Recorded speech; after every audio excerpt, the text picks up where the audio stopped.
Doctors, we are going to engage in an experiment of mind reading.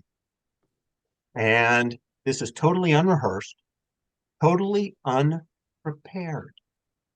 What we were going to do is I had asked if one amongst you all had a book at home that we could use. And Madeline had said, yes, she has a book that we could use. And I don't have the book. It's, as I say, totally unrehearsed, totally unprepared. My goal is going to be to read your thoughts and to pick up on what you're seeing and getting impressions into your own mind. That's my goal. So, what I'm going to do, Madeline, you have your book, Hmm. the book, the novel that you have, and your you said you haven't read the whole thing yet, so we don't want to Mm-mm. spoil it.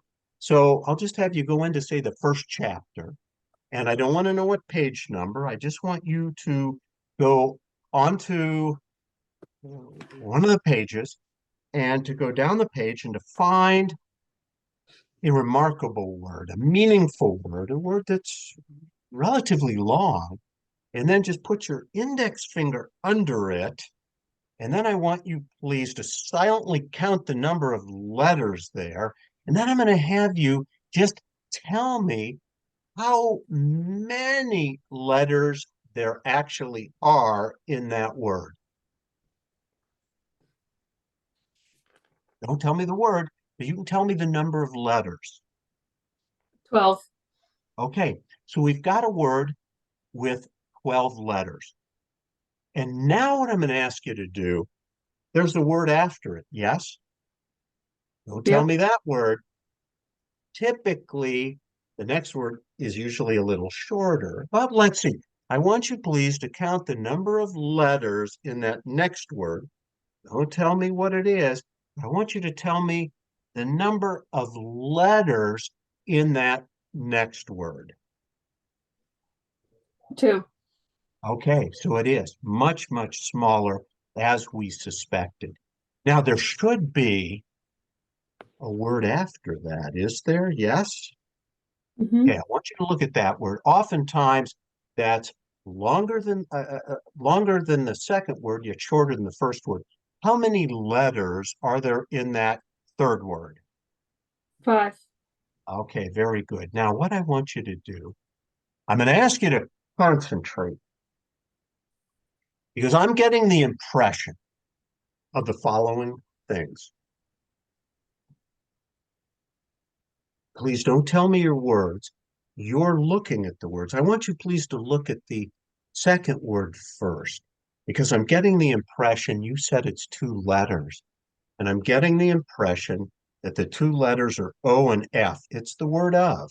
Now, before you say anything else, the third word, I want you to concentrate on that third word. That third word is coming across to me when you look at that third word. I'm getting a feeling, a sensation. And the sensation I'm getting is the sensation of something that is loud. The word isn't loud, the word is noise. Noise. Am I right? That's Yeah. what your third word is. Now let's look at that first word. That first word, the long one, is big. It's long.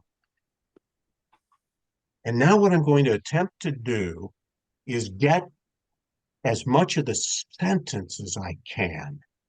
And in a moment, if I'm getting this right, I'm going to ask you in a moment, and I'm done, to pick up the book and show it to the camera to show that I was actually able to get into your mind and read your thoughts, because I'm getting the impression that that big word is AMPH, amphitheater, because you're looking at the sentence saying an amphitheater of noise and fragrance in the fall. That's the impression I'm getting. How did I do? Perfect. Spot on. Thank you. Can you show us the book I don't even know that you just picked at random? Let's see. And if you can show us that word, that sentence, all of those words, and there it is. I want to thank you all for allowing me the opportunity to read your mind, and I really appreciate you all taking the time for this experiment in mind reading.